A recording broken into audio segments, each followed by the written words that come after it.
Once upon a time in the bustling city of Memphis, Tennessee, a baby was born with a voice as deep as the Mississippi River.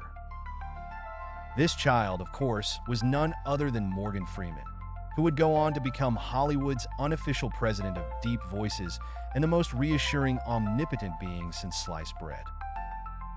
But before he was reassuring audiences far and wide, young Freeman wasn't born with an Oscar in one hand and a script in the other. Oh no.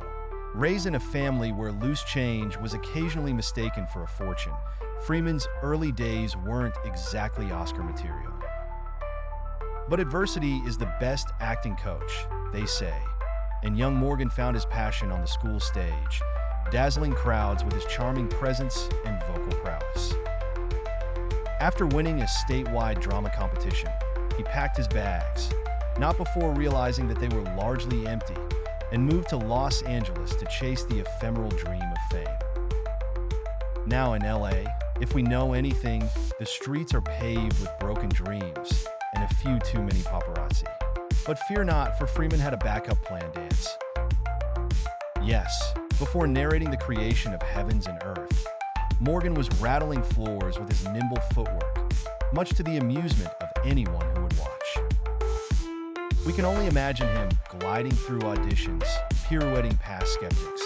After several years perfecting roles as an unknownness and an unnoticed, that Freeman finally found his groove in 1987 in Street Smart. The streets were smart indeed to let him play a ruthless pimp, a role that not only woke up the Academy Awards committee, but also made novice method actors drool with impractical aspiration. Rumor has it, after receiving his first Oscar nomination, he turned to his reflection in the mirror and attempted to give it his best God voice, a rehearsal for future godly appearances perhaps. Moving forward, like a freight train with an empty opposition of relentless ambition, Freeman sped through the 90s with roles more iconic than the question, "What's in the box?" in Seven. Roles in The Shawshank Redemption and Driving Miss Daisy sealed his fate as an industry titan, not just in acting, but in making the world's most mundane elements sound thoroughly fascinating.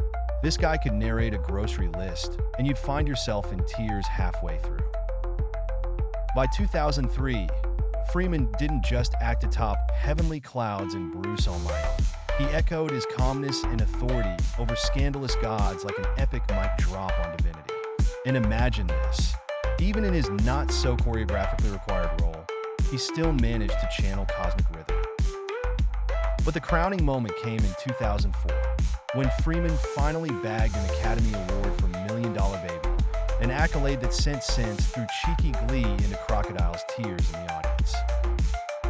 And while his trophy case was filling up, so was his calendar with voiceover gigs that had confused voice actors weeping into their microphones.